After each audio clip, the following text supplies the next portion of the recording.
Selamat siang, Tribuners. Anda sudah menyaksikan live update Tribun News bersama saya, Firda Ananda. Kami akan menyajikan informasi terkini dari berbagai daerah di Indonesia yang akan dilaporkan secara langsung oleh reporter kami di lapangan. Dan inilah live update selengkapnya.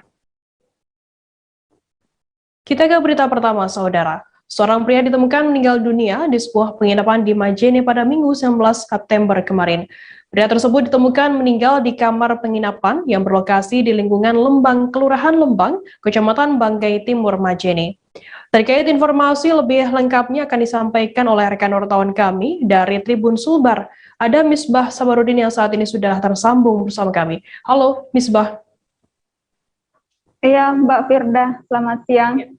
Misbah, bisa Anda jelaskan bagaimana kronologi penemuan mayat pria tersebut? Iya, Mbak Firda, terima kasih. Dapat kami laporkan bahwa terkait penemuan mayat di salah satu penginapan di Kabupaten Majene ini awalnya petugas penginapan ini melihat seorang mayat itu ditemukan di kamar di penginapan yang berada di lingkungan Lembang, Kelurahan Lembang, Kabupaten Majene. Awalnya seorang pria ini melakukan check-in sekitar pukul 11 WITA di penginapan tersebut. Kemudian setelah beberapa jam, petugas penginapan curiga karena tak ada suara di kamar tersebut. Kemudian petugas lalu melakukan dan mengecek kamar tersebut dan akhirnya menemukan sekitar pukul 13 WITA, menemukan pria tersebut sudah tak bernyawa di kamar penginapan tersebut. Kemudian petugas langsung memanggil pihak terkait, yaitu kepolisian setempat. Demikian, Mbak. Lantas, Misbah, apakah saat ini sudah diketahui begitu mengenai identitas dari mayat pria ini? Iya, diketahui identitas dari mayat tersebut. Dia merupakan warga asal Desa Bonde, Kecamatan Pamboang, Kabupaten Majene, atas nama Yudi, umur 53 tahun.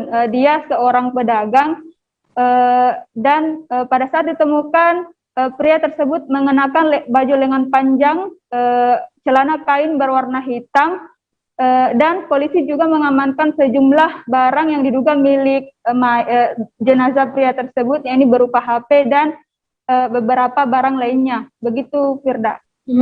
Misbah, lantas apakah saat ini sudah diketahui begitu mengenai penyebab meninggalnya pria tersebut?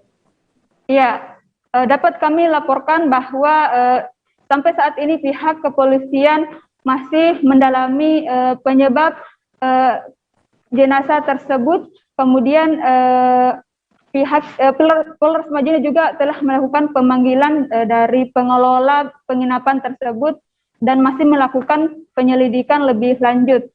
Tetapi dapat kami sampaikan bahwa mayat tersebut ditemukan dalam keadaan sudah membiru dan kaku. Begitu, Mbak Firda. Baik, Tribuners, tadi jurnalis kami Misbah juga melakukan wawancara dengan Kasat Reskrim Polres Majene, Ibtu Benedik Jaya. Berikut liputannya untuk Anda. Adapun temuan mayat itu identitasnya yaitu atas nama Yudin, umur 53 tahun, pekerjaan pedagang, alamat Dusun Sopeng, Jawa Desa Bonde, Kecamatan Pambong, Kabupaten Majene, jenis kelamin laki-laki, agama Islam. Barang-barang yang kami temukan di TKP pada saat piket reskrim turun untuk olah TKP. Yang pertama, baju lengan panjang yang digunakan korban, celana kain panjang warna hitam yang digunakan korban beserta ikat pinggangnya, HP Nokia warna putih yang dimiliki oleh korban, dompet warna coklat yang dimiliki oleh korban, topi warna abu yang dimiliki oleh korban. Kami masih melakukan pendalaman penyelidikan ini, sementara kami panggil yang memiliki tempat itu, apa itu. Sementara kami melakukan pendalaman untuk melakukan penyelidikan. Masih penyelidikan, masih kita cari apakah ini apa penyebabnya. Penyebabnya karena memang kami temukan posisi mayat memang dalam keadaan atau memiliki hubungan keluarga, itu anak dan bapak. Jadi berdasarkan keterangan dari Kapolres Tanjung Jabung Barat, yaitu AKBP Muharman Arta, menerangkan bahwa awal kejadian yaitu Ali Akbar atau anak korban menuju kapal atau menuju sebuah kapal yang bertambat di dermaga gudang usai melakukan bongkar muat BBM. Sementara itu kemudian tidak begitu lama Faru Rozi datang ke tangki atau ke kapal tersebut, namun didapati anaknya sudah dalam keadaan tidak bernyawa berada di dalam tangki minyak tersebut.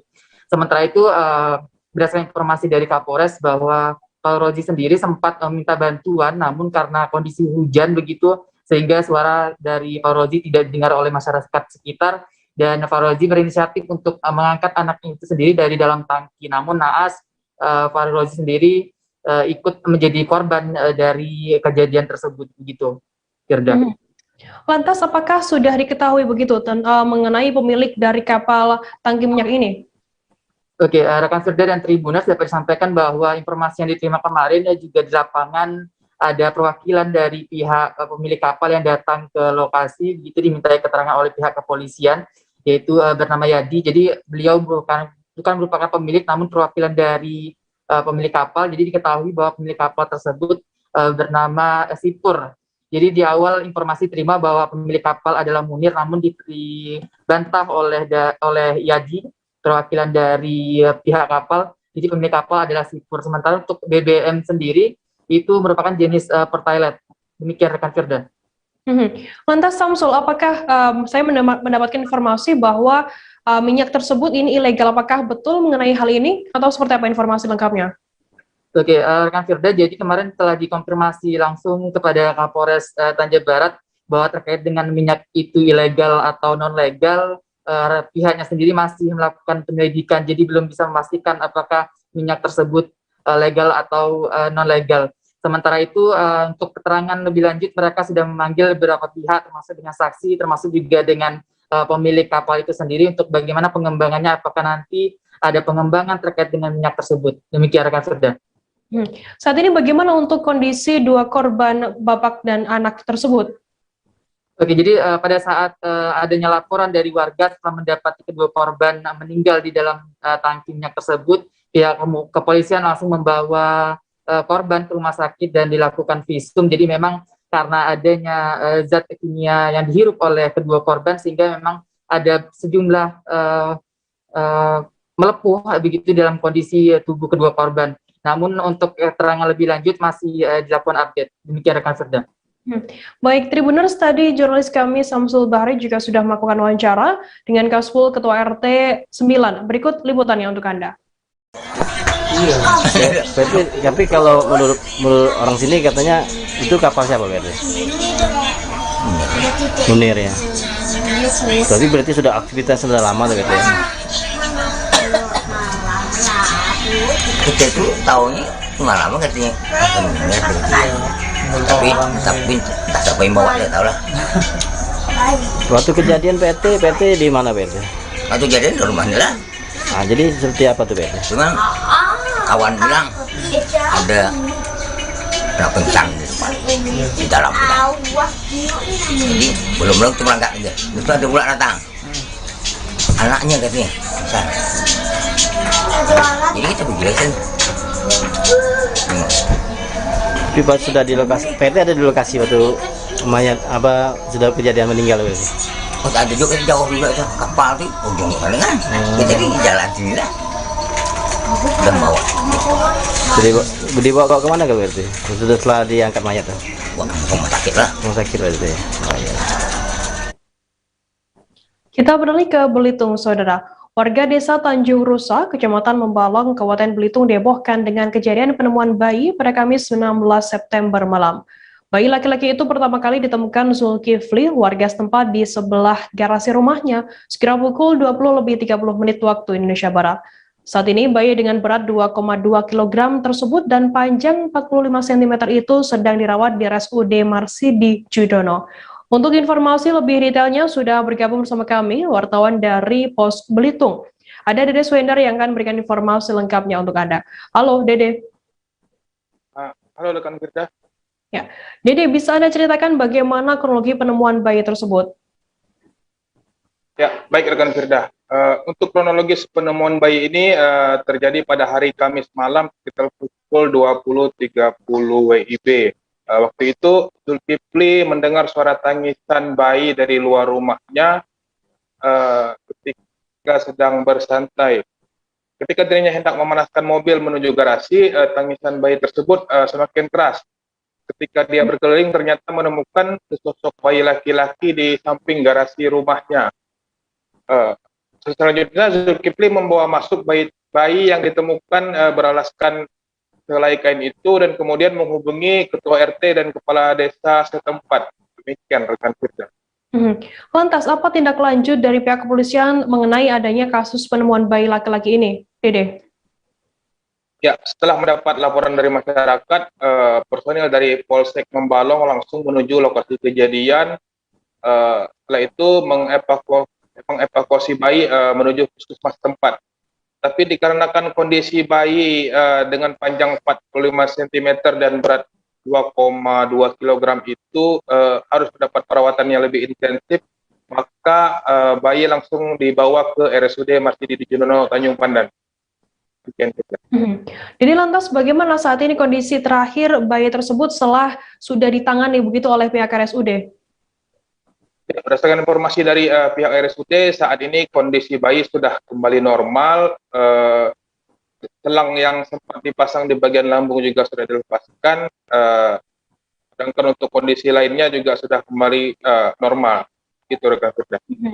Jadi lantas bagaimana untuk tindak lanjut dari pihak Dinas Sosial sendiri terkait adanya penemuan bayi laki-laki tersebut? Ya, untuk dari pihak Dinas Sosial sendiri sementara ini akan berkoordinasi dengan pihak RSUD untuk proses penyerahan bayi. Kemudian setelah diserah terimakan, bayi tersebut akan diasuh sementara oleh Dinsos bekerjasama dengan panti atau lembaga yang ditunjuk nantinya.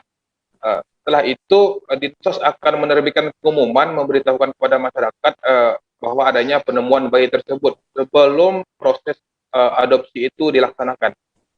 Demikian Firda. Baik, Tribuners, tadi jurnalis kami juga sudah melakukan wawancara dengan Kabid Rehabilitasi Perlindungan dan Jaminan Sosial Dinas Sosial, Pemberdayaan Perempuan dan Perlindungan Anak Kabupaten Belitung, Mukromi. Berikut liputannya untuk Anda. Kita dari Dinas Sosial akan menindaklanjuti penemuan bayi ini. Pertama, bayi itu kan sekarang posisi masih di rumah sakit. Setelah di rumah sakit, nanti ada penyerahan dari rumah sakit ke Dinas Sosial. Selanjutnya, Dinas Sosial akan melakukan pengawasan dan pengasuhan sementara. Itu di bawah pengawasan Dinas Sosial. Bisa nanti di panti, bisa juga di lembaga yang lainnya. Seperti itu. Oke. Untuk bicara proses adopsi ke depan gimana, Pak? Kalau untuk mengadopsi anak, kita sudah ada prosedur dari peraturan yang ada, bahwa anak itu di dalam pengawasan kita mempersilahkan pihak-pihak yang berkeinginan untuk mengadopsi anak untuk menyampaikan permohonannya ke Dinas Sosial sebagai calon orang tua angkat dengan persyaratan yang sudah ada. Nanti dari pihak kita akan kita sampaikan persyaratan itu. Berjalannya waktu, nanti anak ini kan anak yang ditemukan atau anak yang ditelantarkan. Artinya langkah awal kita pertama, kita akan mengumumkannya melalui media cetak nasional maupun lokal. Setelah itu proses adopsi akan kita laksanakan berdasarkan usulan atau permohonan yang disampaikan oleh berbagai pihak tadi. Tribuners, kita akan jeda sejenak. Kami masih akan menyajikan informasi menarik untuk Anda selesai ini. Tetaplah di Live Update. Oke, apa kabar Bang Arifki di sini untuk strateginya? Kalau saya sendiri di game 37 ini yang semalam baru mulai, saya udah pas. Sebenarnya aku nggak ngerasa itu penangkapan atau penggerbegan atau apapun itu, karena gini loh, posisinya kriteria. Jadi kita mengenal disebut dengan stroke yang tidak berdarah dengan stroke yang berdarah. Stroke yang tidak berdarah itu biasanya ditandai dengan adanya penyumbatan. Kalau itu penyumbatan di sini mungkin pikirnya tidak ke situ kali ya, tapi kalau di Korea atau di Kamboja itu ada beberapa paper yang saya itu mas, ya dulunya tukang koran. Oh gitu ya. Tukang koran. Ya, saya baca itu, Pak. Tuh kan, pernah baca kan? Ya. Jadi kalau saya jadi pangdam, itu udah bersyukur banget. Si anak ini dijadikan sebagai tersangka begitu. Ya, kalau ini kita bicara yang di luar kasus Sidoarjo ya. Dikenal dengan nama hujan shower, di mana terdapat batas jelas antara daerah hujan dan tidak hujan yang biasanya terjadi pada fase awal mature stage atau tahap berbahaya dewasa. itu Kang. Jadi mulai artinya terjadinya perlembekan. Nah itu untuk penetrasi akan sulit begitu ya.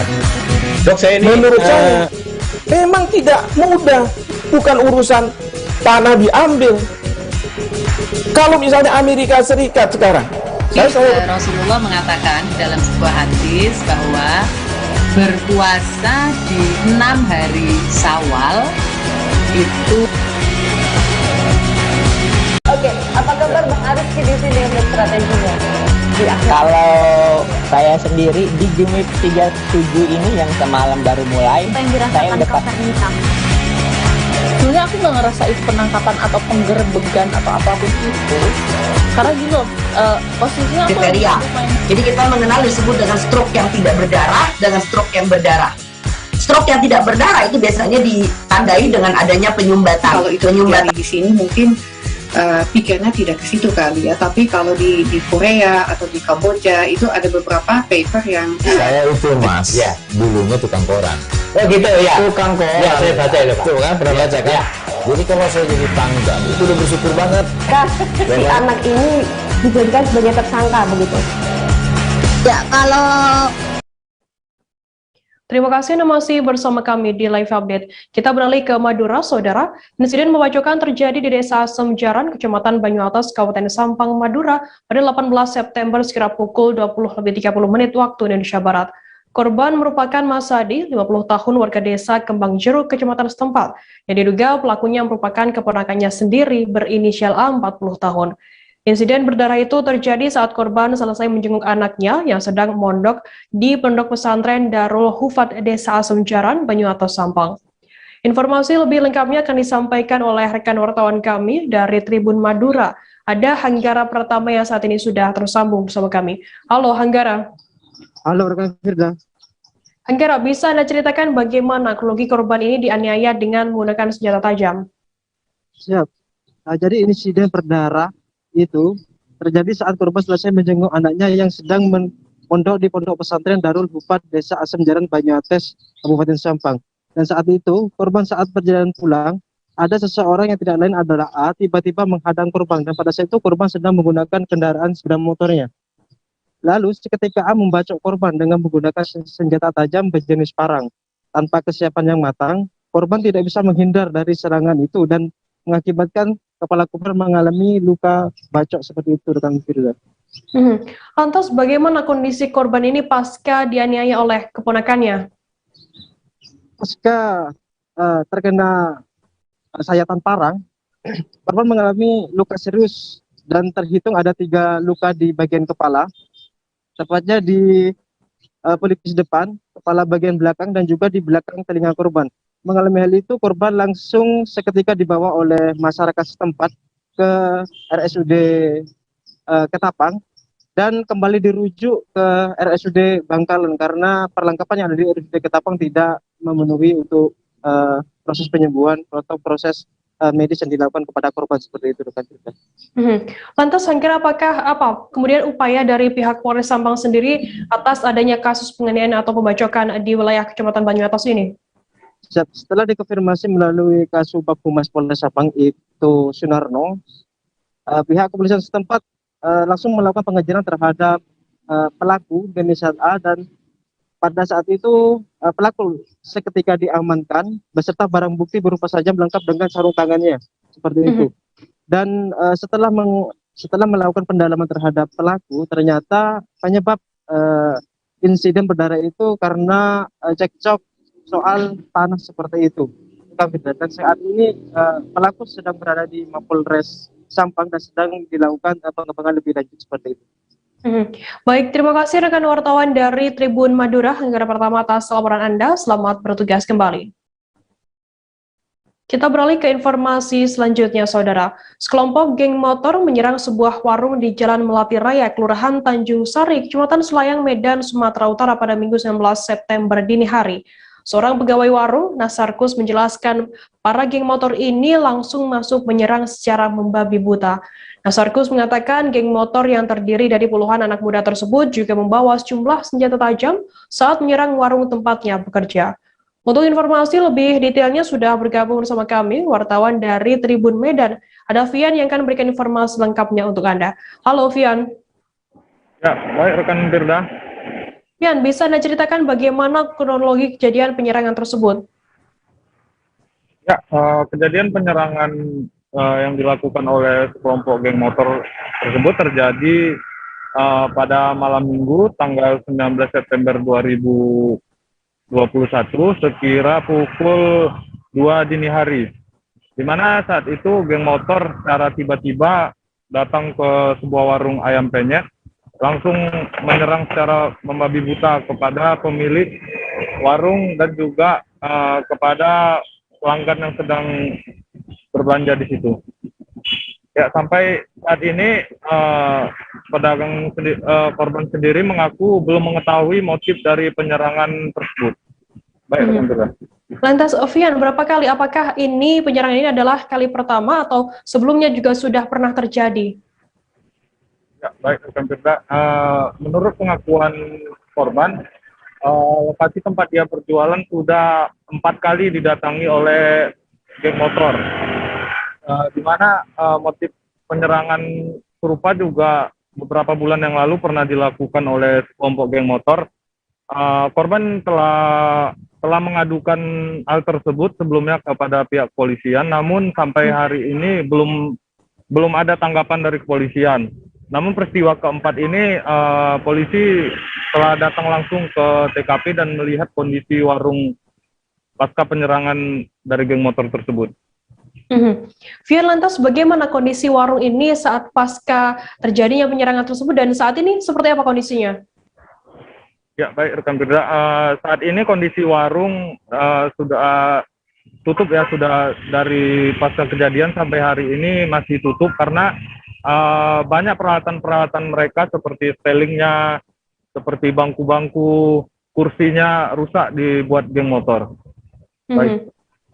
Baik, Tribuners, jurnalis kami Vian juga sudah melakukan wawancara dengan seorang pemilik warung bernama Anwar Zebua dan juga pegawai warung bernama Nasarkus. Berikut liputannya untuk Anda.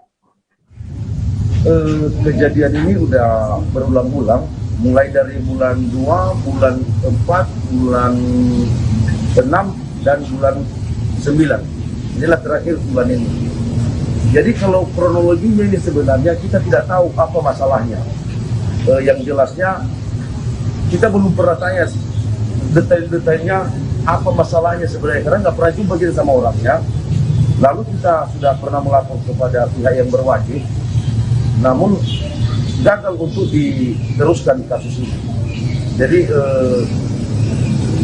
kronologisnya ini datang mereka langsung tiba-tiba aja menyerang bom babi buta, mukulin ini, lempar ini, pelanggan semua sampai pecah-pecah kepalanya, bawa kelewang segini panjangnya, samurai, kayu, batu, dan ini membuat kami sebagai yang punya warung sangat trauma dengan hal ini. Makanya kami buat ini untuk minta perlindungan kepada yang berwajib. Mungkin sampai berarti cuma menghancurkan aja. Kira-kira jumlah berapa orang bang tadi bang orangnya? Kalau bicara itu kira-kira 20 motor ada. 20 motor kemarin ya? Satu kereta 3 orang. Berapa? Satu motor 3 orang. Apa aja yang diambil bang? Nggak ada yang diambil. Berarti ngerusak aja? Berapa bang kira-kira kerugian bang? Kerugian kira-kira 2 juta ada. 2 jutaan. Jenazah korban kebakaran lapas kelas 1 Tangerang Ricardo batal dibawa ke negara asalnya pada Senin 20 September hari ini. Perwakilan Kedutaan Besar Portugal Emmanuel Bernader Cokulu mendatangi gedung forensik RS Polri Kramat Jati, Jakarta Timur sekira pukul 9:30 waktu Indonesia Barat. Ia disambut pihak perwakilan Kementerian Hukum dan HAM saat tiba di lokasi RS Polri Kramat Jati. Terkait informasi lebih lengkapnya akan disampaikan oleh rekan wartawan kami dari wartakotalive.com, ada Miftahul Munir yang sudah tersambung bersama kami. Halo Munir. Halo rekan Firda. Munir, bisa Anda jelaskan apa tujuan dari perwakilan Dubes Portugal ini datang ke RS Polri? Baik, tujuan dari perwakilan Kedutaan Besar Portugal mendatangi Polri adalah untuk menjemput jenazah dari korban kebakaran lapas kelas 1 Tangerang, Banten bernama Ricardo Usumane Embalo. Namun dari pantauan lokasi ketika tiba di RS Polri dia langsung disambut oleh pihak dari Kementerian Hukum dan HAM. Demikian rekan Firda. Lantas apakah saat ini jenazah Ricardo Wena asal Portugal itu sudah diambil oleh pihak perwakilan Dubes Portugal?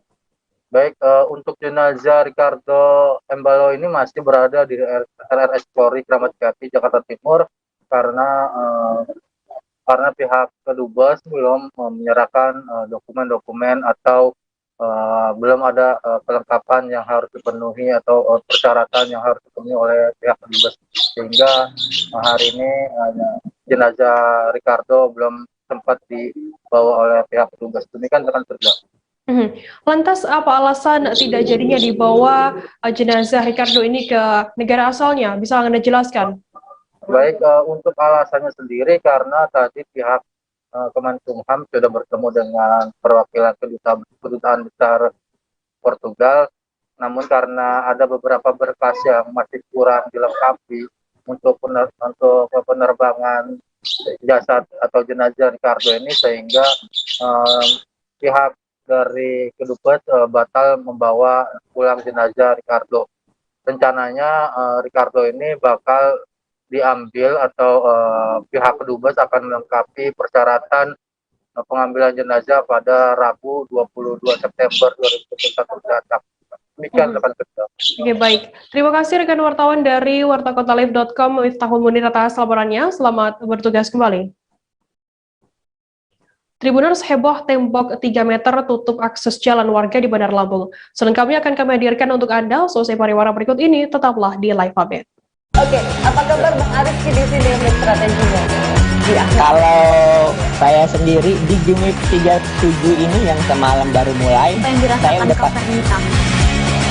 Sebenarnya aku nggak ngerasa itu penangkapan atau penggerbegan atau apapun itu, karena gini loh, posisinya aku kriteria.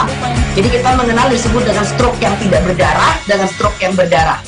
Stroke yang tidak berdarah itu biasanya ditandai dengan adanya penyumbatan. Kalau itu terjadi di sini mungkin pikirnya tidak ke situ kali ya, tapi kalau di Korea atau di Kamboja itu ada beberapa paper yang saya itu mas, ya dulunya tukang koran.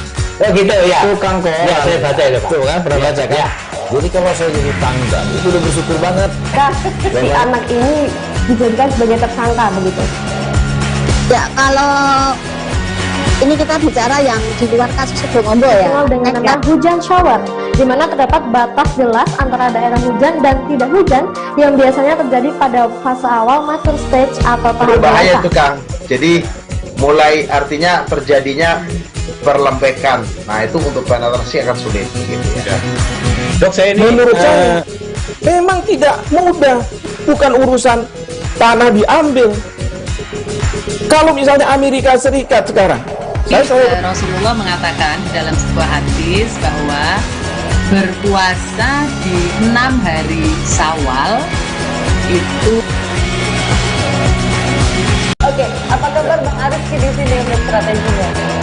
Kalau saya sendiri di Gimip 37 ini yang semalam baru mulai, saya udah pasti. Sebenarnya aku nggak ngerasa itu penangkapan atau penggerbegan atau apapun itu, karena gini loh, posisinya aku kriteria.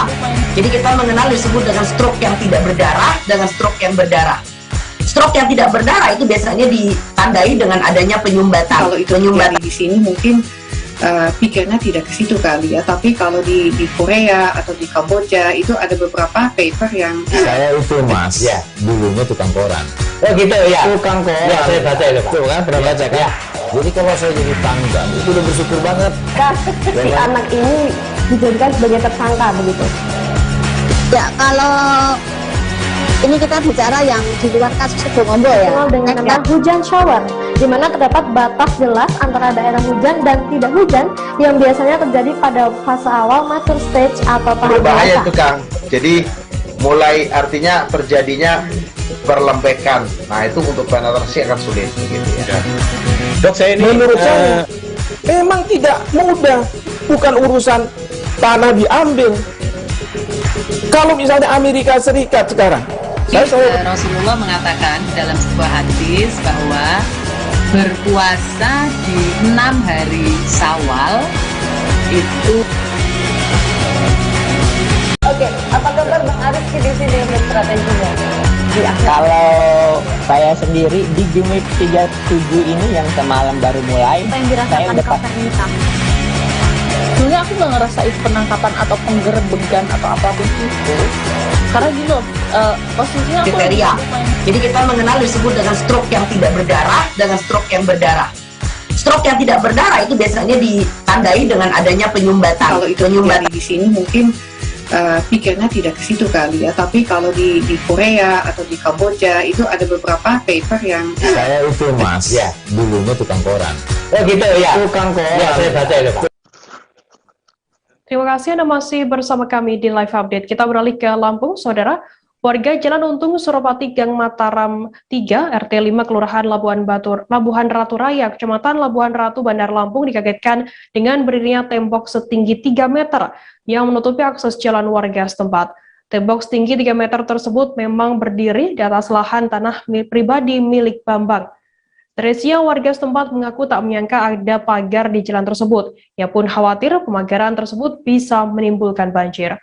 Informasi lengkapnya akan disampaikan oleh rekan wartawan kami dari Tribun Lampung, ada Kiki Adi Pratama yang saat ini sudah tersambung bersama kami. Halo Kiki. Ya, halo rekan Firda. Kiki, bisa Anda jelaskan bagaimana kronologi tembok 3 meter ini bisa didirikan di akses jalan warga setempat? Baik, jadi memang untuk pendirian bangunan tembok setinggi 3 meter tersebut sudah dilakukan sejak beberapa pekan lalu oleh Pak Bambang atau pemilik lahan di Gang Mataram 3 tersebut. Nah, namun memang untuk hebohnya baru-baru ini oleh warga masyarakat setempat karena memang tercium oleh pengguna media sosial sehingga menjadi ramai adanya tembok 3 meter di akses jalan warga. Nah, untuk kronologi ataupun penyebab daripada berdirinya tembok itu memang pemilik yang bernama Pak Bambang sengaja untuk memagari atau menembok untuk mendirikan bangunan juga di lahan tanah milik dirinya. Namun untuk warga yang berada di sekitaran Gang Mataram 3 itu merasa akses jalan di sana tertutup dan dikhawatirkan terjadinya banjir sehingga banyak masyarakat yang mengeluh kepada pemilik lahan tersebut dan saat ini sedang dicarikan solusinya, begitu rekan Firda. Lantas bagaimana respon dari warga setempat dengan adanya tembok 3 meter ini? Baik, jadi memang untuk respon daripada masyarakat mereka sangat mengeluhkan sekali berdirinya tembok 3 meter itu karena memang pertama itu menjadi akses ataupun jalan warga untuk menuju ke lingkungan lain, ya tepatnya di Gang Rukun 4. Namun yang lebih dikhawatirkan lagi oleh warga di sana memang terkait dengan arus drainase pembuangan air di sekitaran Gang Mataram 3 karena memang dengan adanya tembok itu akhirnya drainase di Gang Mataram 3 tertutup sehingga dikhawatirkan terjadinya banjir. Begitu rekan Firda. Lantas bagaimana klarifikasi dari pihak pembangun tembok sendiri dan juga aparat setempat begitu? Ya, untuk Pak Bambang selaku pemilik lahan itu sendiri memang membenarkan ataupun mengakui bahwa telah mendirikan bangunan tembok setinggi 3 meter di sana. Dia memberitahu bahwa dulu sebelum pembangunan ada pembangunan rumah di sana, memang status lahan miliknya itu menjadi status pinjam pakai bagi warga di sana untuk dijadikan akses. Namun saat ini karena beliau ada kepentingan untuk membangun bangunan juga di lahan yang memang bertepatan dengan akses jalan warga di sana, maka kemudian dia mendirikan tembok tersebut. Nah, dan dia juga menyerahkan sepenuhnya proses pencarian titik terang ini kepada perangkat kelurahan di Kelurahan Labuhan Ratu Raya. Nah, sementara untuk pihak kelurahan sendiri pun membenarkan bahwa lahan tersebut milik Pak Bambang, sehingga memang saat ini pihak kelurahan sedang memberikan klarifikasi kepada warga masyarakat untuk mencarikan solusi. Dan ada satu solusi yang sudah ditemukan, yakni pemberian hibah 30 cm tanah untuk dijadikan drainase. Begitu rekan Firda. Baik, terima kasih rekan wartawan dari Tribun Lampung, Kiki Adi Pratama atas laporannya. Selamat bertugas kembali. Kita beralih ke informasi selanjutnya, Saudara. Jumlah penggawa PSM Makassar mengalami masalah setelah membantai Persebaya Surabaya 3-1. Penjaga gawang Syaiful mengalami masalah pada pergelangan kaki kanannya. Selain Syaiful, Rashid Bakri, Willem Jan Pluim, Ilham Udin Armain hingga Anco Jansen juga mengalami masalah ringan.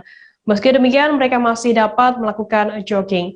Untuk informasi lebih detailnya sudah bergabung bersama kami wartawan dari Tribun Timur. Ada Halik Mawardi yang saat ini yang akan memberikan informasi lengkapnya untuk Anda. Halo, Halik. Iya, rekan Firda. Halik, bisa Anda jelaskan bagaimana kondisi pemain PSM ini seusai laga melawan Persebaya?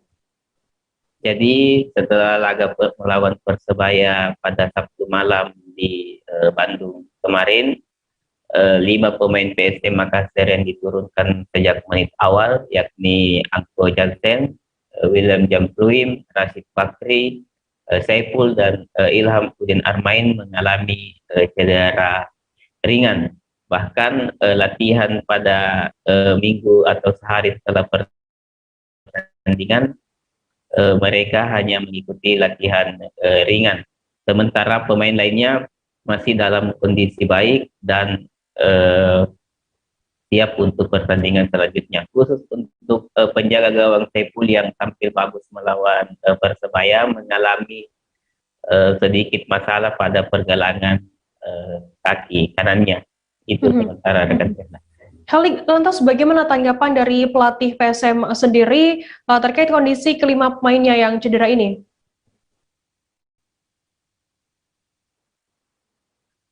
Ya. Ya, halo? Ya, kenapa? Oke. Bagaimana lantas tanggapan dari pelatih PSM Makassar sendiri terkait kondisi kelima pemainnya ini yang cedera? Kendati 5 pemainnya cedera, pelatih PSM Milomir Seslija mengaku tidak begitu risau. Pasalnya cedera yang dialami pemainnya termasuk dalam kategori cedera ringan, sehingga ia sangat yakin bahwa pada pertandingan selanjutnya melawan Persik Kediri yang dijadwalkan pada 23 September nanti, mereka dapat tampil kembali. Itu rekan Firda. Lantas Halik, bagaimana saat ini persiapan dari tim PSM Makassar sendiri di laga selanjutnya melawan Persik Kediri nanti? Saat ini skuad PSM Makassar masih berada di Bandung. Sampai saat ini tempat atau lokasi pertandingan untuk pertandingan melawan Persik Kediri belum ditentukan. Biasanya lokasi pertandingan ditentukan 2 hari sebelum pertandingan itu sendiri.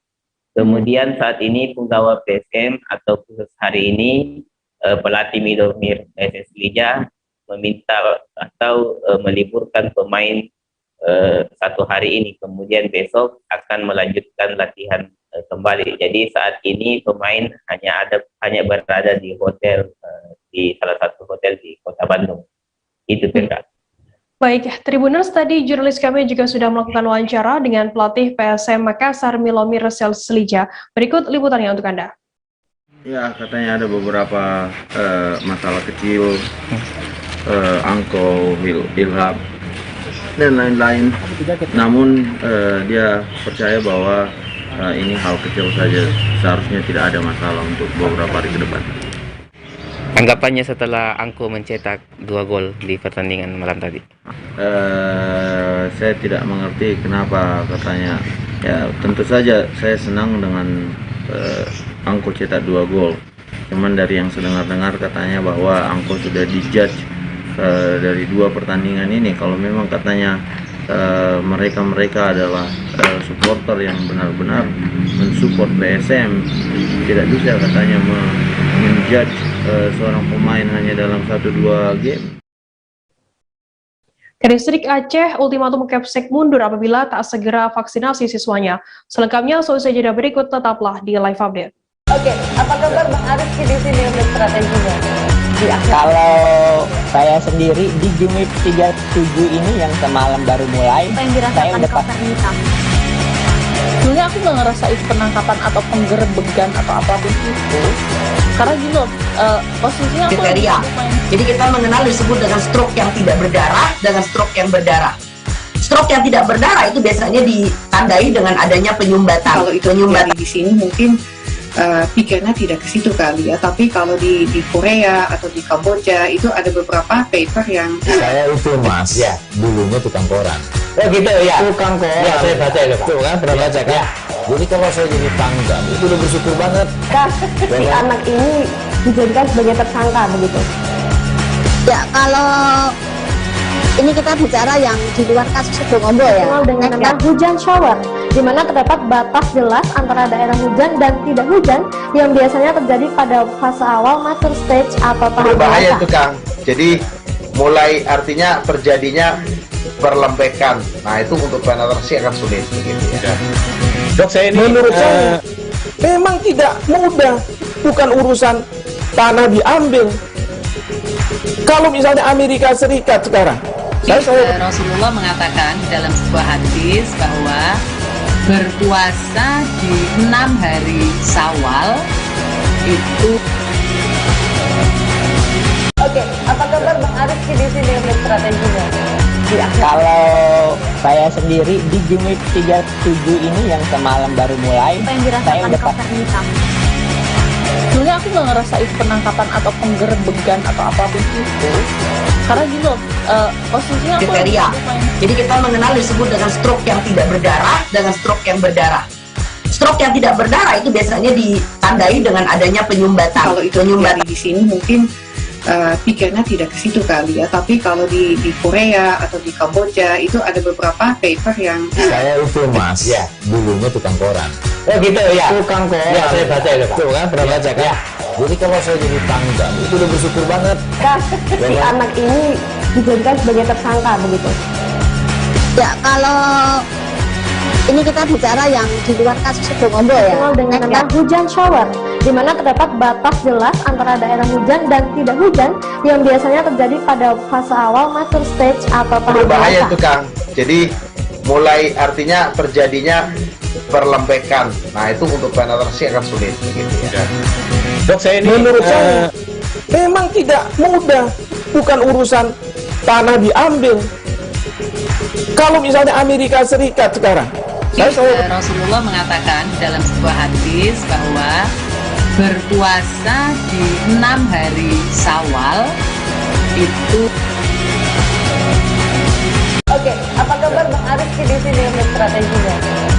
Kalau saya sendiri di game 37 ini yang semalam baru mulai, saya udah pasti. Sebenarnya aku nggak ngerasa itu penangkapan atau penggerebegan atau apapun itu, karena gini loh, posisinya aku Kriteria. Jadi kita mengenal disebut dengan stroke yang tidak berdarah dengan stroke yang berdarah.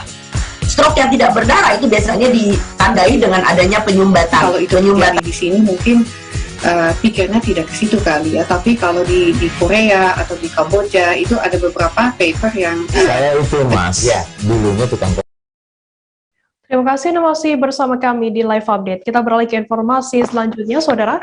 Mobil Daihatsu Sigra bernomor polisi DT 1825AH mengangkut 8 penumpang terjun ke sungai di Sungai Konaweha, Desa Lalonggaluku, Kabupaten Konawe pada Minggu 19 September kemarin. 5 penumpang berhasil selamat, sementara 3 penumpang lainnya terdiri dari 2 orang dewasa dan 1 anak-anak meninggal dunia setelah terjebak di kursi belakang. Ketiga korban meninggal dunia adalah Sri Hasnati 41 tahun, Sumarsi 60 tahun, dan Kofifah Eka Syahrani 8 tahun. Untuk informasi lebih detailnya sudah bergabung bersama kami wartawan dari Tribun News Ultra. Ada Fadli Aksar yang akan memberikan informasi lengkapnya untuk Anda. Halo Fadli.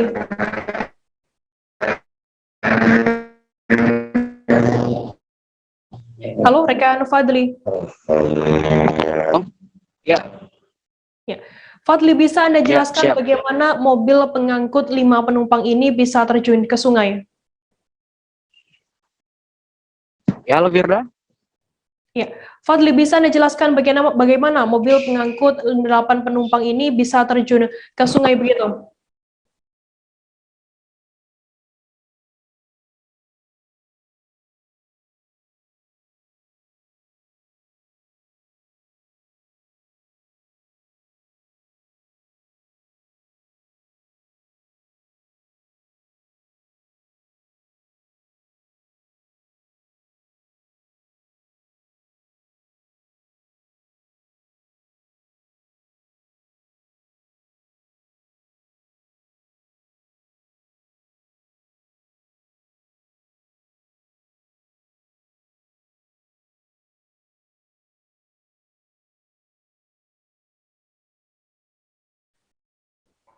Fadli, bisa Anda jelaskan bagaimana mobil pengangkut 8 penumpang ini bisa terjun ke Sungai Konaweha?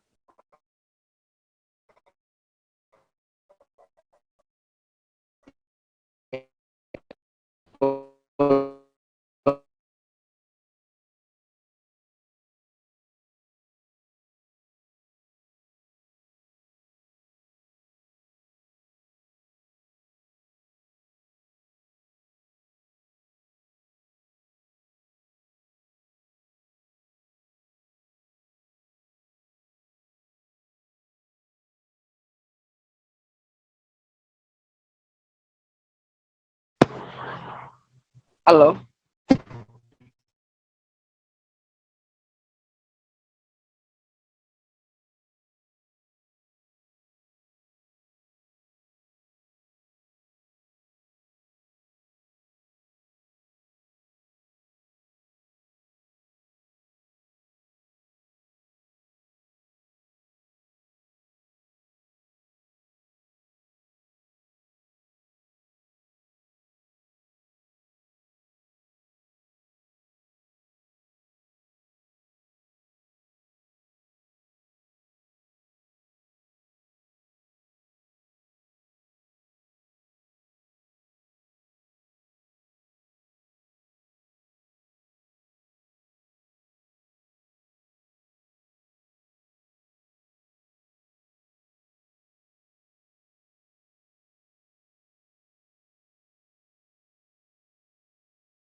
Tribuners, kami mengalami sedikit gangguan sinyal dengan jurnalis kami dari Tribun News Ultra, Fadli Aksar. Kita beralih ke informasi selanjutnya, Saudara. Sebanyak 8 sekolah menengah pertama SMP di Kota Madiun mulai menyelenggarakan uji coba pembelajaran tatap muka atau PTM Senin 20 September hari ini. Wali Kota Madiun, Maydi, mengatakan uji coba PTM ini dilakukan setelah melakukan berbagai persiapan, mulai dari vaksinasi COVID-19 hingga tes antigen untuk siswa maupun pelajar. Terkait informasi lebih lengkapnya akan disampaikan oleh rekan wartawan kami dari Tribun Jatim. Ada Sofyan Arif Chandra yang saat ini sudah tersambung bersama kami. Halo Sofyan. Halo rekan Firda. Sofyan, bisa Anda jelaskan bagaimana suasana PTM di Kota Madiun pada hari ini dan bagaimana persiapannya? Ya benar rekan Firda, hari ini Wali Kota Madiun, Maydi, mulai membuka uji coba pembelajaran tatap muka di tingkat SMP untuk di wilayah Kota Madiun. Hari ini Wali Kota Madiun, Pak Maydi, melakukan roadshow ke sejumlah SMP di Kota Madiun untuk meninjau langsung pelaksanaan uji coba tatap muka di SMP. Dalam kunjungan tersebut, Pak Maydi mengingatkan kepada para murid dan kepada kepala sekolah serta guru-guru untuk senantiasa menjaga protokol kesehatan walaupun semua siswa sudah dilakukan vaksin dan antigen. Seperti itu, Firda. Sofi, lantas apa alasan dari pihak Pemkot sendiri baru membuka PTM hari ini, padahal sebelumnya 1 minggu yang lalu sudah PPKM di Madiun sendiri sudah level 3 begitu? Ya, memang berdasarkan Inmendagri sebenarnya sudah diperbolehkan Perda untuk melakukan PTM dengan kuota 50%. Namun Pak Maidi, Wali Kota Madiun, mungkin terburu-buru untuk membuka PTM karena Pak Maidi ingin menuntaskan terlebih dahulu vaksinasi COVID-19 untuk siswa SMP dan SD yang sudah berusia lebih dari 12 tahun, setidaknya capaian vaksinasi 70% Perda. Terus hari ini capaian vaksinasi ini sudah untuk yang dosis pertama sudah mencapai 90%, sehingga Pak Maidi memberanikan diri untuk membuka SMP di Kota Madiun. Begitupun untuk SD, setidaknya dalam 2 atau 3 hari ke depan ini akan dibuka secara bertahap. Sebenarnya di Madiun sendiri ada 23 SMP Perda baik negeri maupun swasta, namun Pak Maidi baru mengizinkan 8 SMP terlebih dahulu untuk meninjau bagaimana pelaksanaan PTM, apakah sudah sesuai protokol kesehatan atau belum.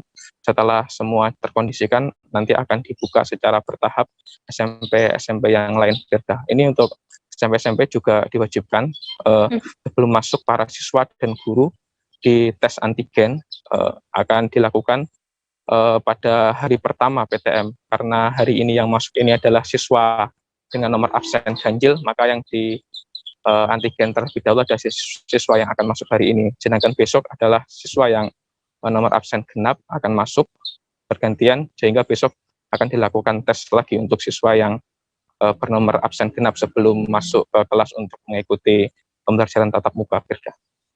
Sofi, lantas bagaimana untuk penerapan protokol kesehatan di sekolah-sekolah yang ada di Madiun ini? Ya, untuk sekolah-sekolah di Kota Madiun ini diwajibkan untuk menerapkan 50% kuota siswa yang boleh masuk untuk mengikuti PTM. Harus ada tempat cuci tangan di masing-masing kelas, dan untuk jam masuknya sendiri dimulai pukul 8 dan pulang pukul 10 tanpa ada jam istirahat Perda, sehingga tidak ada waktu untuk berkerumun. Setelah jam pulang langsung diwajibkan untuk pulang, tidak boleh untuk bermain terlebih dahulu. Semua sekolah di UKS-nya juga harus mempunyai rapid test antigen, sehingga jika ada siswa yang walaupun sudah di rapid test antigen tapi pada siang harinya mengalami pusing ataupun tidak enak badan, akan langsung di tes antigen sehingga cepat ketahuan apa penyebab tidak enak badan tersebut. Ketika diketahui hasil dari tes antigen tersebut positif, maka Pak Maidi memerintahkan agar merujuk atau memeriksa siswa ataupun guru tersebut ke fasilitas kesehatan terdekat, bisa puskesmas ataupun langsung ke rumah sakit Perda, sehingga untuk COVID-19 ini tidak akan terjadi klaster PTM seperti itu Perda. Baik, Tribuners, tadi jurnalis kami Sofian juga sudah melakukan wawancara dengan Wali Kota Madiun Maidi dan juga Raudia Syifa, siswa SMPN 2 Kota Madiun. Berikut liputannya untuk Anda. Nah, kebetulan alhamdulillah sampai jam ini itu dari 4 sekolahan juga 1.200 anak yang diantigen itu negatif semua, hebat itu. Jadi memang betul-betul kesehatan sudah dijaga di oleh masyarakat. Hari ini juga dalam minggu ini anak-anak yang sudah divaksin, sudah diantigen, orang tuanya yang belum divaksin saya suruh daftar di sekolah. Siapa saja yang belum, nanti dia tempatnya di mana, disitulah nanti vaksin akan menyasar ke rumah anak-anak itu. Lebih enak PTM atau lebih enak daring sih? Menurut saya untuk pembahasan materi itu enak PTM, tapi kalau untuk ulangan dan lain-lain tugas-tugas itu daring. Kenapa gitu? Jujur kalau bisa lihat Google ya. Iya. Kalau PTM lebih apa namanya kayak ya lebih harus tambah hafalan. Sedangkan kalau pas lagi online itu kan bisa buka buku materi. Kalau pemahaman materi enak PTM ya? Iya, untuk rangkuman materi enak PTM. Pemerintah Aceh melalui Satgas Penanganan COVID-19 terus mengenjot cakupan vaksinasi bagi siswa agar herd immunity segera terbentuk. Gerakan vaksinasi siswa ini akan berlangsung hingga 30 September 2021.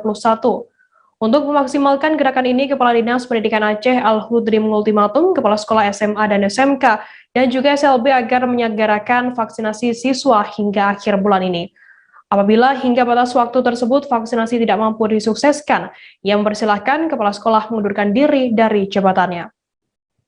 Terkait informasi lebih lengkapnya akan disampaikan oleh rekan wartawan kami dari Serambi News Indonesia, ada Mas Rizal yang saat ini sudah tersambung bersama kami. Halo Rizal.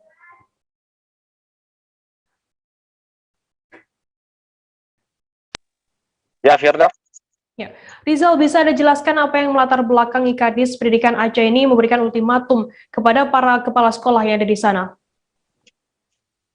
Baik, terima kasih Firda. Dapat kami sampaikan dari Banda Aceh. Memang saat ini Sekretaris Daerah Aceh, Tokoh bersama Kepala Dinas Pendidikan Aceh Al-Hudri saat ini sedang melakukan roadshow ataupun kunjungan kerja maksud kami ke seluruh kabupaten kota. Kegiatan ini dalam rangka melakukan percepatan vaksinasi untuk anak usia sekolah. Kunjungan ini sendiri dimulai dari Kabupaten Aceh Barat pada Jumat 17 September yang lalu. Namun di saat melakukan kunjungan ke Kabupaten Gayo Luwes, gerakan vaksinasi siswa ini, maksud kami Kepala Dinas Pendidikan Aceh menyampaikan ultimatum kepada kepala sekolah, baik itu di tingkat SMA atau SMK maupun SLB, sekolah luar biasa, agar menyelenggarakan vaksinasi siswanya hingga akhir bulan ini. Karena memang vaksinasi siswa di Provinsi Aceh saat ini masih sangat rendah. Namun apabila hingga batas waktu yang telah ditentukan tidak mampu disukseskan oleh kepala sekolah tersebut, Al-Hudri mengultimatum untuk mempersilahkan kepala sekolah tersebut mengundurkan diri dari jabatannya. Ultimatum ini sendiri untuk agar kepala sekolah bersungguh-sungguh memberikan pelayanan vaksinasi kepada siswa di sekolah masing-masing. Demikian, Firda. Rizal, lantas saat ini hingga Senin 20 September sudah berapa persen vaksinasi siswa di Aceh? Iya, Firda, dapat kami informasikan dari informasi yang kita peroleh dari Satgas Penanganan COVID Provinsi Aceh, menyebutkan hingga saat ini sudah 19.842 siswa yang telah menerima vaksin dosis pertama. Angka ini kalau dipersentasekan masih 3,4% dari target sasaran sebanyak 577.017 orang. Sedangkan untuk vaksinasi dosis kedua sebanyak 12.907 siswa. Memang kalau kita lihat dari jumlah data yang tertera memang masih sangat minim sekali, Firda. Untuk itu, untuk memenuhi capaian target hingga akhir bulan ini, maka Kadis Pendidikan Aceh memberikan ultimatum mungkin sebagai bentuk keseriusan pemerintah Aceh dalam menggenjot vaksinasi untuk siswa, Firda. Baik, terima kasih rekan wartawan dari Serambi News Indonesia, Mas Rizal, atas laporannya. Selamat bertugas kembali. Kita beralih ke informasi selanjutnya, Saudara. Vaksinasi COVID-19 terus bergulir di Kabupaten Empat Lawang guna ikut membantu program pemerintah Provinsi Sumatera Selatan menuju Herd Immunity 2022. Dinas Kesehatan Kabupaten Empat Lawang melalui pengelola program imunisasi menyampaikan, per Senin 20 September capaian vaksinasi di Kabupaten Empat Lawang ada di angka 17,44%. Informasi lebih lengkapnya akan disampaikan oleh rekan wartawan kami dari Tribun Sumsel. Ada Sahri Ramadan yang saat ini sudah tersambung bersama kami. Halo Sahri. Halo rekan Firda. Sahri, bisa Anda jelaskan seperti apa pencapaian vaksinasi COVID-19 di Kabupaten Empat Lawang saat ini? Baik rekan Firda dan juga pemirsa tribunews.com. Bisa kami laporkan dari Kabupaten Empat Lawang, Provinsi Sumatera Selatan, saat ini capaian angka vaksin ada di angka 17,44%. Nah, 17,44% ini sendiri didapat dari sasaran target vaksin yang berjumlah 263.670. Jadi yang sudah divaksin itu sekitar 45.993. Atau jika kita detail lagi itu di remaja ada 683, umum 23 ribuan, SDM kesehatan 2.345, petugas publik 15 ribuan, dan lansia itu 4.377. Begitu rekan Firda. Lantas apa kendala yang menyebabkan Dinas Kesehatan Patlawan sendiri belum mendapatkan angka vaksinasi per hari ini maksimal?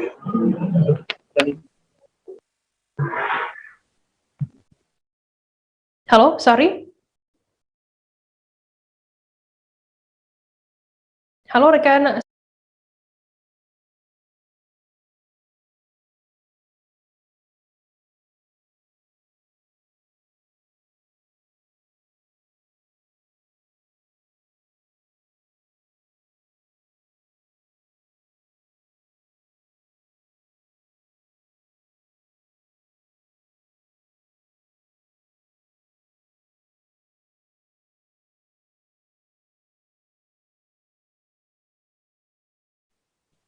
Rekan Sari, bisa Anda jelaskan apa kendala yang menyebabkan Dinas Kesehatan Patlawan sendiri belum mendapat angka vaksinasi per hari ini?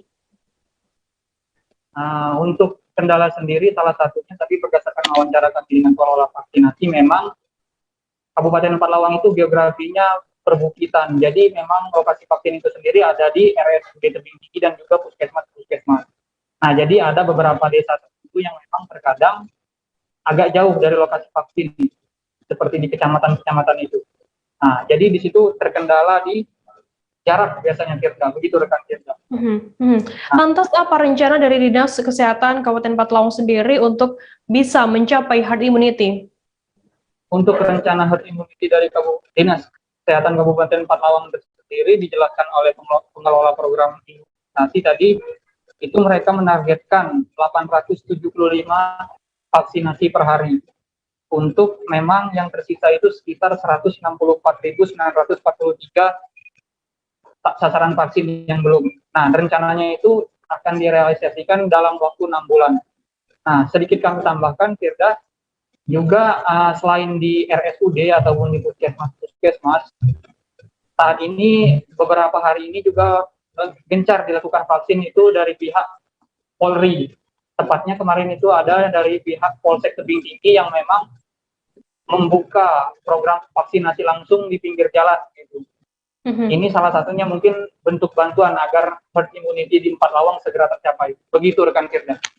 Baik, terima kasih rekan wartawan dari Tribun Sumsel, Sari Ramadan atas laporannya. Selamat bertugas kembali.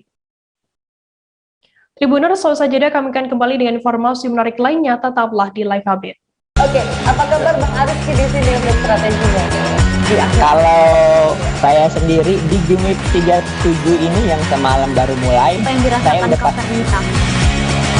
Sebenarnya aku nggak ngerasa itu penangkapan atau penggerbegan atau apapun itu, karena gitu posisinya aku kriteria.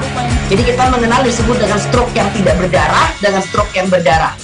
Stroke yang tidak berdarah itu biasanya ditandai dengan adanya penyumbatan. Kalau itu penyumbatan di sini mungkin pikirnya tidak ke situ kali ya, tapi kalau di Korea atau di Kamboja itu ada beberapa paper yang saya itu mas ya dulunya tukang koran. Oh gitu ya, Tukang koran ya, saya baca itu Pak. tuh kan pernah baca kan Ya. Jadi kalau saya jadi tanggal itu udah bersyukur banget. Kasus si anak ini dijadikan sebagai tersangka begitu.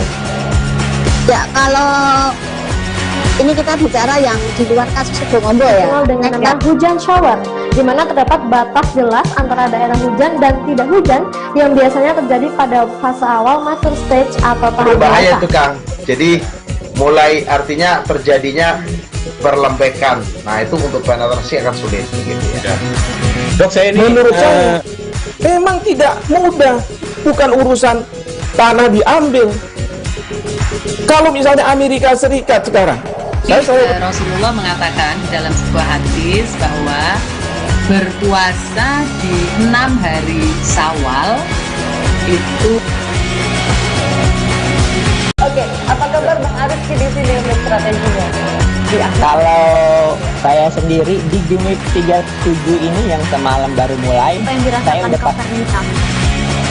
Sebenarnya aku nggak ngerasa itu penangkapan atau penggerbegan atau apapun itu, karena gitu posisinya aku kriteria. Jadi kita mengenal disebut dengan stroke yang tidak berdarah dengan stroke yang berdarah. Stroke yang tidak berdarah itu biasanya ditandai dengan adanya penyumbatan. Kalau itu penyumbatan di sini mungkin pikirnya tidak ke situ kali ya. Tapi kalau di Korea atau di Kamboja itu ada beberapa paper yang saya itu mas, ya dulunya tukang koran.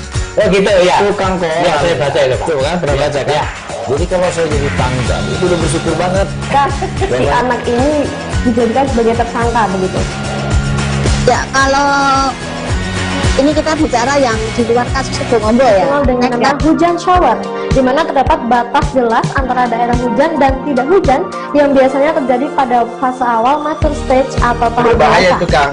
Jadi mulai artinya terjadinya perlembekan. Nah itu untuk penetrasi akan sulit gitu ya.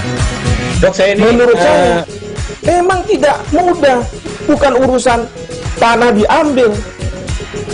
Kalau misalnya Amerika Serikat sekarang, Rasulullah mengatakan dalam sebuah hadis bahwa berpuasa di 6 hari Syawal itu.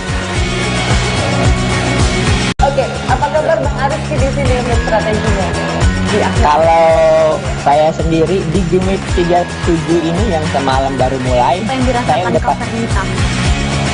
Sebenarnya aku nggak ngerasain penangkapan atau penggerbegan atau apapun itu, karena gini loh, posisinya aku kriteria. Jadi kita mengenal disebut dengan stroke yang tidak berdarah dengan. Terima kasih Anda masih bersama kami di Live Update. Kita beralih ke Jawa Tengah, Saudara. Selama kurang lebih hampir 2 tahun pandemi COVID-19 membuat jumlah sektor usaha di Indonesia harus merasakan akibatnya. Seperti yang dirasakan oleh sejumlah dalang senior yang berasal dari berbagai daerah di Solo Raya. Karena sepi job manggung, mereka tak gengsi mengamen door-to-door ke rumah warga demi mencukupi kebutuhan mereka. Hal itu disampaikan oleh Ki Wartoyo, salah satu dalang asal Kabupaten Boyolali, Jawa Tengah. Terkait informasi lebih lengkapnya mengenai hal ini akan disampaikan oleh rekan wartawan kami dari Tribun Solo, ada Erlangga Bima Sakti yang saat ini sudah tersambung bersama kami. Halo Bima, selamat siang. Iya, halo rekan Firda. Bima, bisa dijelaskan bagaimana dalang-dalang senior itu memutuskan untuk mengamen door-to-door begitu? Oh ya, jadi karena memang terhitung praktis selama hampir 2 tahun ini kan tidak boleh melakukan pentas yang mengumpulkan kerumunan. Jadi terpaksa apabila mereka hanya mengandalkan dari pendapatan dari dalang kan tidak cukup. Jadi mereka ada inisiatif untuk ngamen door to door dari rumah ke rumah ke tempat yang biasa mereka pentas dulu. Jadi menentukan tempatnya itu dari dulu pernah pentas di situ, jadi ke situ gitu. Lantas Bima, bagaimana sistematis dari mengamen dalang tersebut dan berapa penghasilan dari pengamen ini? Oh ya, jadi kemarin disampaikan oleh Ki Wartoyo, salah satu dalang asal Boyolali. Jadi ada 5 dalang dan 1 sinden, mereka door to door menuju ke satu rumah ke rumah yang lain, terus minta izin sama tuan rumahnya apabila mengadakan pentas kecil-kecilan di sini apakah bisa, dan apabila diizinkan itu mereka pentas selama kurang lebih 30 menit dengan bayaran seikhlasnya. Jadi izin dulu ke tuan rumah, bila diizinkan ya udah baru tampil di situ. Kalau nggak izinkan ya cari tempat lain begitu. Untuk penghasilan berbeda-beda. Ada yang membayar 50.000, ada yang membayar 100.000. Tapi kemarin ada juga yang memberi uang sebanyak 4 juta. Jadi untuk tanggal 15 kemarin, 1 kali pentas itu dari sore sampai malam dapatnya sekitar 5.200.000 dibagi 6 orang, 5 dalang dan 1 sinden. Begitu. Lantas apakah saat ini sudah ada solusi begitu dari pemerintah setempat bagi para pekerja atau pelaku seni kebudayaan? Untuk pengakuan dari mereka, jadi untuk solusi dari pemerintah itu mengadakan pentas dalang secara virtual, tapi mereka mengaku kalau virtual itu bukan solusi, karena kalau virtual kan nggak ada yang nanggap. Jadi penggemar wayang pun kalangan usianya sudah dewasa atau sudah tua. Jadi untuk virtual itu, jadi mereka menganggapnya bukan solusi, itu sulit gitu. Apakah nantinya akan ada kegiatan serupa begitu, Bima, mengamen dalang selanjutnya? Apakah seperti apa informasinya? Oh ya, jadi karena kemarin mendapat respon baik dari masyarakat, diterima. Jadi untuk rencananya ke depan mereka akan mengadakan pentas lagi rencananya hari Rabu nanti. Kemudian hari Rabu tanggal 22 September, kemudian tanggal 27, tanggal 28, tanggal 29, dan 2 Oktober di tempat yang berbeda-beda. Ada yang di Boyolali, Sragen, Karanganyar, ada juga yang sampai Pemalang. Jadi nanti mereka akan melakukan semacam tur gitu. Baik, terima kasih rekan wartawan dari Tribun Solo, Erlangga Bima Sakti atas laporannya. Selamat bertugas kembali. Kita beralih ke informasi selanjutnya, Saudara. Balai Konservasi Sumber Daya Alam BKSDA Provinsi Riau kembali menggiatkan patroli di hutan Suaka Marga Satwa atau SM Kerumutan, Kecamatan Kerumutan, Kabupaten Pelalawan. Dalam pekan ini sudah 2 kali patroli dilakukan petugas BKSDA Riau dari Seksi Konservasi Wilayah setelah pekan lalu ditemukan 44 kubik kayu olahan hasil aktivitas perambahan atau illegal logging di Kelurahan Kerumutan, Kecamatan Kerumutan. Namun pelaku perambahan tidak ditemukan di lokasi, hanya kayu hasil pembalakan liar saja, jenis beranti, merah, dan juga ramen yang telah dirakit serta siap untuk diangkut. Terkait informasi lebih lengkapnya akan disampaikan oleh rekan wartawan kami dari Tribun Pekanbaru. Ada Yohanes Tanjung yang saat ini sudah tersambung bersama kami. Halo Yohanes. Baik, rekan Firda. Ya, Yohanes, apa saja hasil temuan illegal logging di SM Kerumutan ini? Baik, petugas dari BKSDA Provinsi Riau dari Seksi Konservasi Wilayah 1 kembali melakukan patroli di hutan Suaka Marga Satwa Kerumutan. Patroli pada minggu kemarin dari Rabu sampai Jumat merupakan patroli lanjutan dari sebelumnya. Pasalnya petugas mendapatkan informasi bahwa para perambah kembali masuk ke SM Kerumutan. Dalam patroli tersebut, petugas menemukan belasan kayu ilegal, belasan kubik, beserta 10 pondok para pekerja yang diduga pelaku illegal logging, termasuk ratusan liter bahan bakar, serta sepeda pengangkut kayu yang dibawa ke kanal-kanal atau sungai-sungai untuk dirakit kembali. Semua temuan itu yang didapatkan oleh petugas dimusnahkan secara terukur oleh petugas di lapangan. Demikian rekan Firda. Yohanes, apakah saat ini pelaku sudah bisa diidentifikasi oleh pihak BKSDA Riau? Baik rekan Firda, hal itu yang menjadi kesulitan oleh petugas selama ini. Pasalnya di SM Kerumutan terdapat berbagai jalur masuk, baik itu dari kanal, dari sungai, ataupun dari parit-parit kecil, termasuk dari jalur-jalur tikus yang ada di wilayah hutan. Hal itu yang menyulitkan petugas untuk menangkap para terduga pelaku perambahan ini. Selain itu, ketika petugas sudah masuk ke areal hutan, para pelaku sudah terlebih dahulu pulang atau melarikan diri. Demikian rekan Firda. Lantas, apakah BKSDA Riau juga menemukan adanya perburuan terhadap hewan dilindungi begitu? Baik rekan Firda, pada saat patroli dari antara hari Rabu sampai Jumat kemarin, petugas juga menemukan 1 ekor burung yang langka yang didapati di pondok oleh para perambah dan kemudian dilepas liarkan oleh petugas langsung pada hari itu. Selama ini memang perburuan terhadap satwa liar di SM Kerumutan sangat kecil, hanya saja perambahan yang terhadap kayu-kayu alam dan kayu ilegal masih marak saat ini. Demikian rekan Firda. Lantas Yohanes, apa upaya dari BKSDA Riau sendiri agar nantinya tidak terjadi perambahan hutan lagi serta perburuan terhadap hewan yang dilindungi? Baik, petugas dari BKSDA sudah memprogramkan untuk melakukan patroli secara rutin dan mengintensifkan pengawasan-pengawasan di areal SM Kerumutan. Selain itu, petugas juga merangkul para pemangku kepentingan atau pejabat di aparat desa di sekitar Kelurahan Kerumutan untuk melakukan sosialisasi kepada masyarakat dan agar masyarakat ikut menjaga kelestarian hutan dan melarang adanya perambahan-perambahan ilegal lainnya. Demikian rekan Firda. Baik, terima kasih rekan wartawan dari Tribun Pekanbaru, Yohanes Tanjung atas laporannya. Selamat bertugas kembali.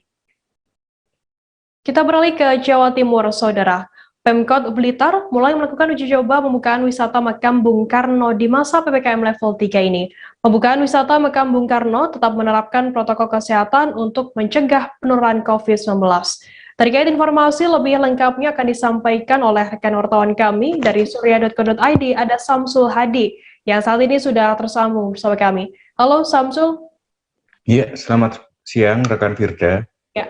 Samsul, bisa Anda jelaskan kapan uji coba pembukaan wisata Makam Bung Karno tersebut dilakukan? Ya, baik, terima kasih. Untuk pembukaan uji coba pembukaan tempat wisata Makam Bung Karno di Kota Blitar dimulai minggu kemarin. Ya, ini uji coba di masa PPKM level 3. Kota Blitar masih berstatus level 3, jadi sifatnya uji coba. Kemarin itu jadi untuk uji coba memang terbatas ya, artinya dari Dinas Pariwisata dan Kebudayaan Kota Blitar selaku pengelola tempat wisata Makam Bung Karno itu sudah melakukan persiapan, dan untuk pengunjung memang dibatasi. Artinya pengunjung yang masuk ke pusara Makam Bung Karno itu hanya 25 orang maksimal. Jadi nanti digilir tiap pengunjung hanya 25 orang yang masuk. Ya, ini memang sudah diharapkan masyarakat, terutama mereka yang tinggal di sekitar kawasan wisata, agar bisa dibuka kembali untuk wisata Makam Bung Karno. Karena selama PPKM darurat terus dilanjut dengan PPKM level 4 itu tempat wisata di Kota Blitar termasuk Makam Bung Karno yang menjadi andalan itu ditutup sementara selama pemberlakuan PPKM. Seperti itu. Lantas langsung apa saja syarat uji coba pembukaan wisata Makam Bung Karno ini, terutama dalam penerapan protokol kesehatannya di sana? Baik. Dari Dinas Pariwisata dan Kebudayaan memang sudah melakukan persiapan ya untuk bisa melakukan uji coba. Mereka harus mengajukan permohonan ke Satgas Covid. Mereka juga mengajukan proposal SOP soal penerapan protokol kesehatan selama pelaksanaan uji coba. Selain itu, dari Dinas Pariwisata dan Kebudayaan juga melakukan tes swab antigen bagi para pelaku wisata maupun staf yang terlibat di uji coba pembukaan Makam Bung Karno. Untuk syarat bagi pengunjung itu mereka minimal harus vaksin ya, dosis 1 dan dosis 2. Jadi pengunjung untuk aplikasi Peduli Lindungi memang belum tersedia, tapi pengunjung wajib sudah vaksin ketika mau masuk ke kawasan Makam Bung Karno. Bukan hanya pengunjung, tapi untuk pelaku wisata dan staf juga sudah vaksin.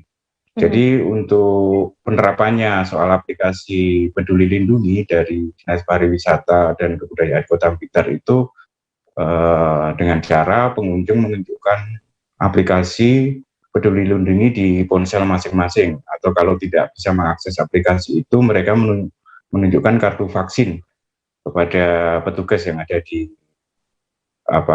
lokasi. Seperti itu, rekan Firda. Berarti seluruh pengunjung dan juga pelaku wisata yang ada di Makam Bung Karno harus sudah divaksin dosis kedua begitu. Lantas bagaimana untuk kondisi pengunjung di hari pertama uji coba ini? Wah, hari pertama lumayan ramai ya. Langsung untuk pengunjung itu kemarin sampai jam 3 sore itu sekitar 400-an ya. Itu data dari petugas yang di lokasi. Itu ada 400-an pengunjung, mereka tetap masuk secara bergilir, 25 orang. Antusias sekali, terutama untuk para pelaku wisata ya, para pelaku wisata pedagang souvenir, abang becak wisata di kawasan makam, parkir, dan pedagang makanan itu juga kondisinya ramai. Dan pengunjung di Makam Bung Karno ini memang rata-rata dari luar kota, kebanyakan dari Jawa Barat, kayak kemarin itu dari Indramayu, Bogor, Bandung, itu sudah ada yang kunjungan ke wisata Makam Bung Karno. Untuk lokal, Jawa Timur ya, Surabaya, Banyuwangi, kemarin juga sudah ada. Jadi memang ini ditunggu-tunggu sebenarnya oleh masyarakat ya. Meskipun tutup kemarin juga tetap ada rombongan yang datang ke lokasi wisata Makam Bung Karno, meskipun mereka tidak bisa masuk ke pusara ya, karena masih tutup. Seperti itu, rekan Firda. Baik, Tribuners, tadi jurnalis kami juga sudah melakukan wawancara dengan juru kunci Makam Bung Karno dan juga salah seorang pengunjung. Berikut liputannya untuk Anda. Dan kita kalau biasanya itu berombongan itu 1 bis atau 2 bis, sekarang tetap 25. Artinya bukan satu rombongan. Lainnya nunggu Pak ya, antrian. Jadi kita tetap pakai antrian. Jadi kita berupaya semaksimal mungkin protokol kesehatan bisa diterapkan di wisata Makam Bung Karno. Apa tuh? tanggapannya dengan ini pembukaan? Tanggapannya bagus, mudah-mudahan pandemi cepat berlalu dah. Biar orang biar berjarah berbondong lagi mendoakan bangsa Indonesia nih lagi dalam keterpurukan, ya ekonomi maupun sosialnya. Kalau bagi saya itu aja. Dan tetap buat kedepannya, ya nggak. Yang penting tetap jaga protokol kesehatan ya. Soalnya kan di sini lingkungan juga kasihan ekonominya kan mungkin ya. Kalau nggak ada pengunjung dari mana? Benar. Ya, terima kasih. Tribuners, informasi tadi sekaligus menutup perjumpaan kita dalam live update hari ini. Jangan lupa saksikan terus live update di seluruh kanal YouTube dan Facebook Tribun Network. Masih di tengah pandemi, Tribuners, kami terus mengingatkan Anda untuk selalu menerapkan protokol kesehatan dimanapun Anda berada. Saya, Firna, wakil kru yang bertugas, pamit undur diri. Terima kasih dan sampai jumpa. Jangan lupa like, subscribe, dan share ya!